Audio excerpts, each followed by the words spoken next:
Hello, friends, and welcome to today's live level up conversation. And happy Wednesday! Let's dive right in. Welcome to Level Up with Winnie Sun.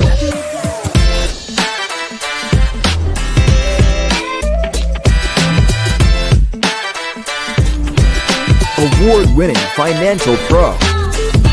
Get ready. Level Up with Winnie Sun. Hello, friends. I'm Winnie, your host and award-winning financial pro, a Forbes contributor, and a CNBC council member and contributor. And yes, we are live on many different social media platforms today. It is wonderful to see you here. Definitely jump in, introduce yourself. Let me know how the week is going for you. It is like the middle of the week.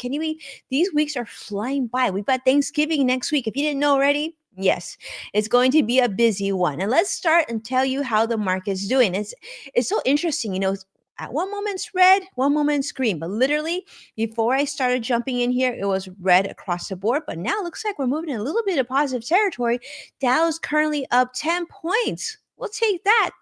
On the Dow, Nasdaq still down 125 points. S&P 500 is down 23 points. I see Joshua joining us on YouTube Live. It's great to see you across X Fighter. And I see many of you on all the different platforms. Say hello, come in. And the water's warm. It's great to see all of you. All right. Well, first off, let's talk about some of the business stories that have headline. The market's obviously under some pressure for a number of reasons. The holidays are coming up. Of course, we continue to face some geopolitical uncertainty, right? That's having offshore. And of course, investors are just feeling a little skittish. And right before the holidays, it tends to be a little bit slower normally anyway.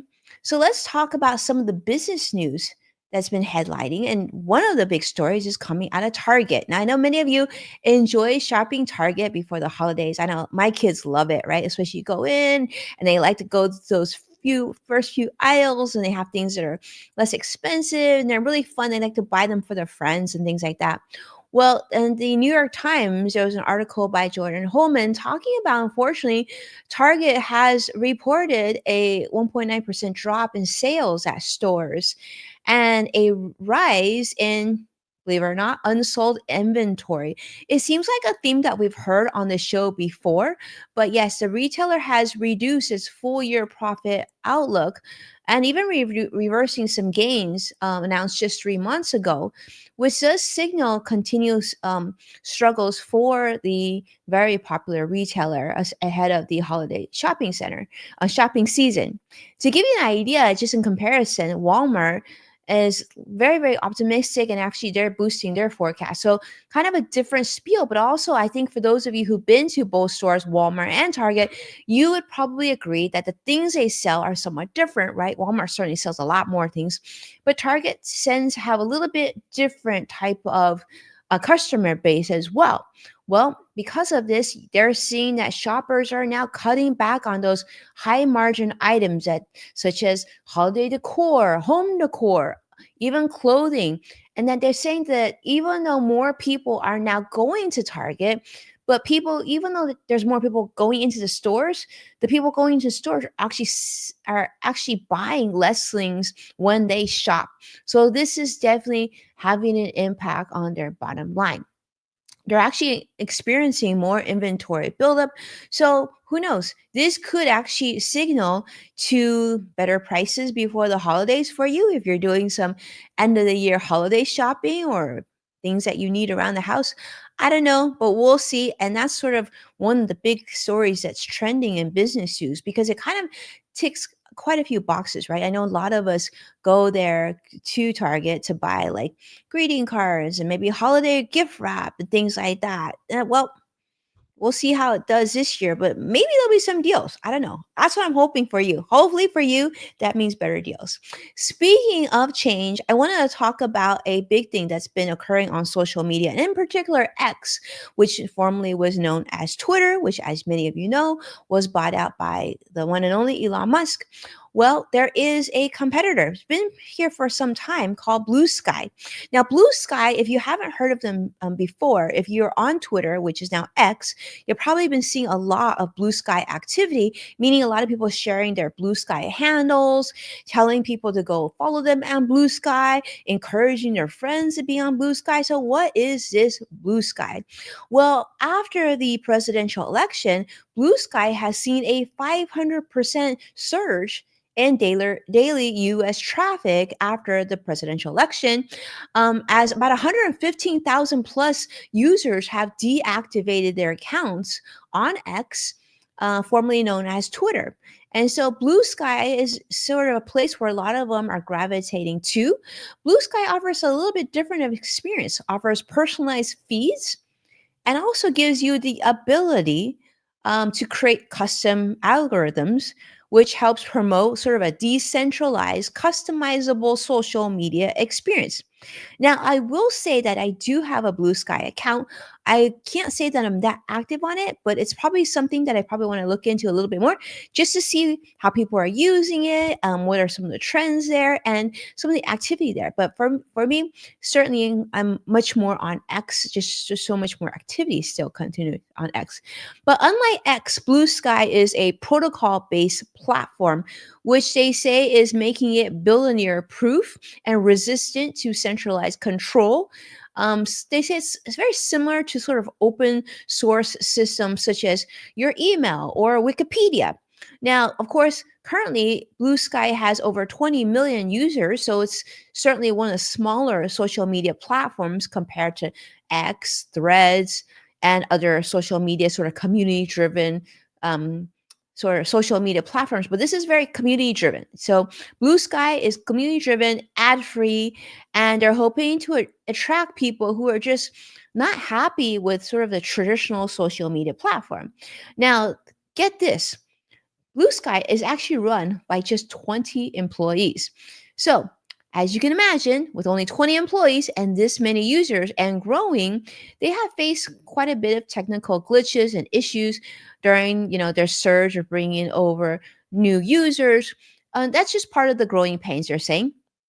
But currently, they are funding this without any advertising. But Bluesky does, of course, have plans to eventually introduce a subscription based model, offering certain premium features while still maintaining their commitment to privacy and avoiding data mining for AI and ads, they say.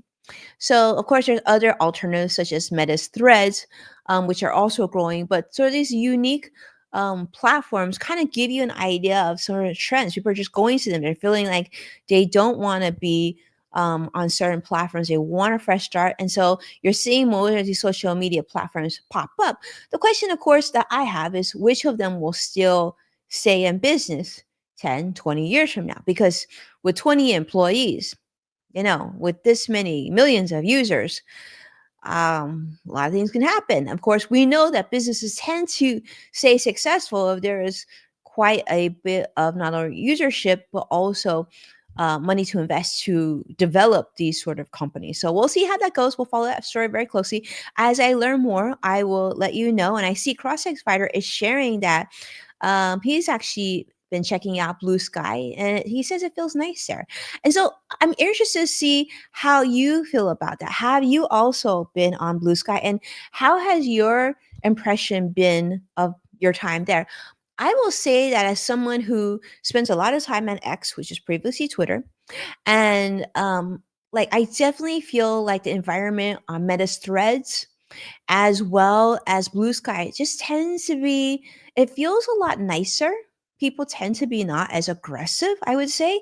And so those are the things that I think I miss of the old Twitter, of that more community feel. I certainly miss our weekly tweet chats. We're still doing tweet chats, we're just not doing them weekly anymore. But I miss that sort of more positive feeling. So hopefully it'll come back, and we'll see. We'll follow that very closely. But let's continue on because I want to talk about Google, because Google is facing some issues. This is being reported by Reuters by Jody Godoy. Unfortunately, U.S. prosecutors are now proposing after a ruling found that Google maintained an illegal monopoly in search and advertising. The US prosecutors are proposing some remedies or some options that Google could use to stay, okay in their book. So some of the potential measures include ending exclusivity deals with Apple and some of the other companies and sort of divesting, get this, divesting the Chrome browser completely and separating parts of Google's Android business. Now, Google's been criticized that the of just being too big. But here's their response. They're saying, well, these proposals that you're proposing are actually harmful to our consumers here in the United States and competitiveness, especially when it comes to AI. So Google plans to appeal after a final ruling in 2025. But the trial, of course, um, on the remedies and what works and what may not work is scheduled for April 2025. So we'll definitely come back to you and update you on that news. Google is submitting its own proposals in December for some other options, some alternatives to make this work.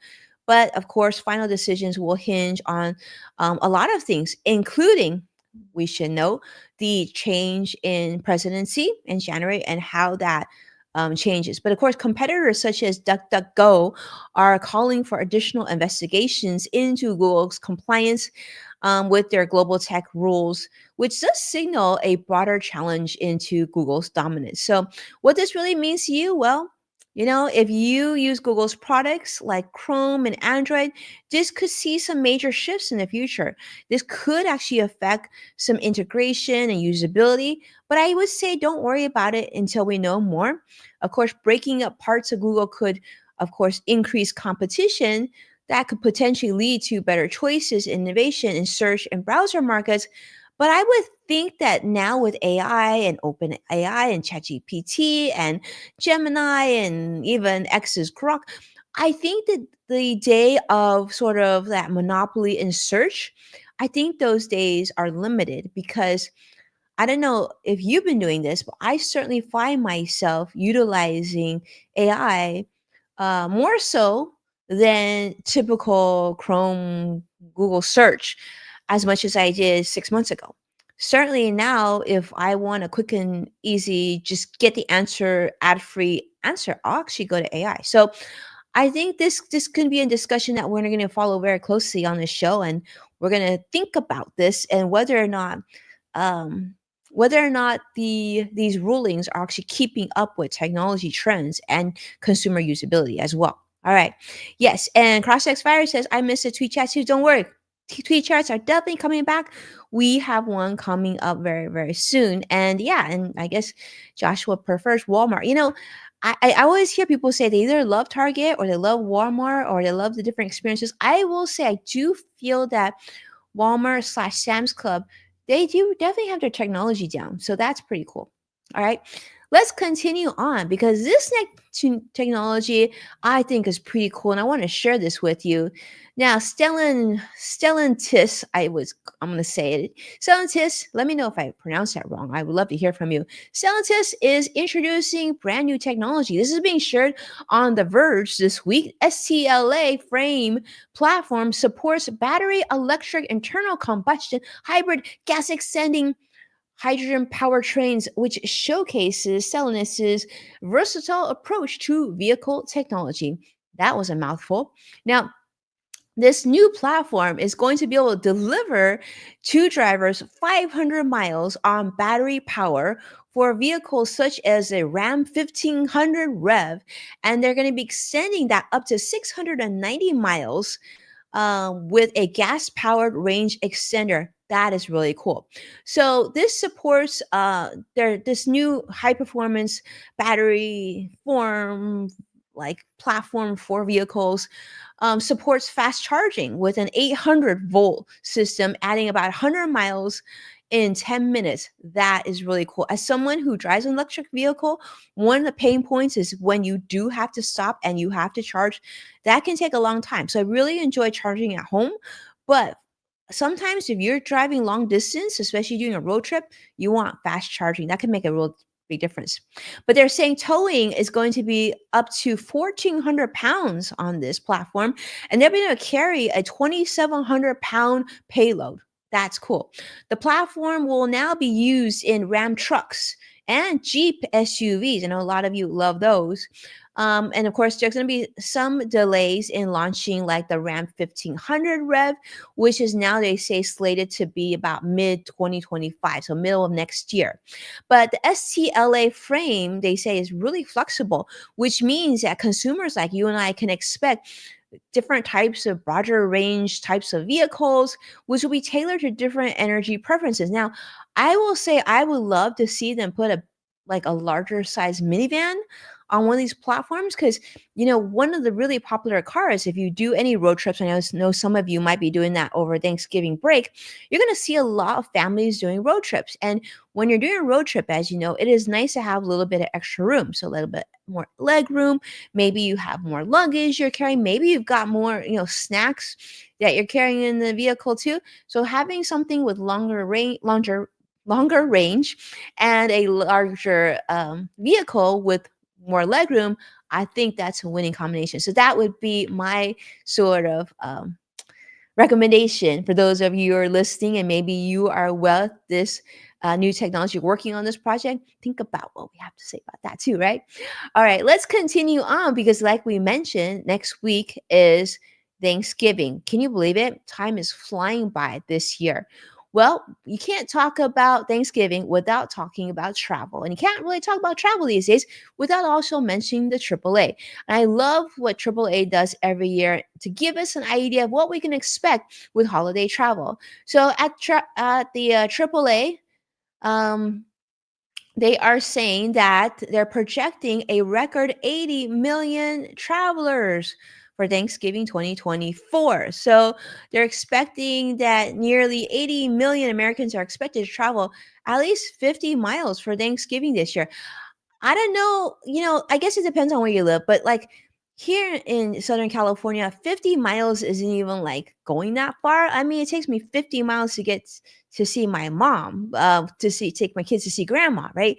So I wouldn't say that makes sense. That still is traveling, but it's something I guess we do very uh, regularly. So I sometimes think like travel, I think of like going to a different state or that type of thing. But anyhow, a projected 71.7 million people plan to drive. That's the projected number. And they think because of lower gas prices, people are going to feel like that's a benefit and they want to get on the road.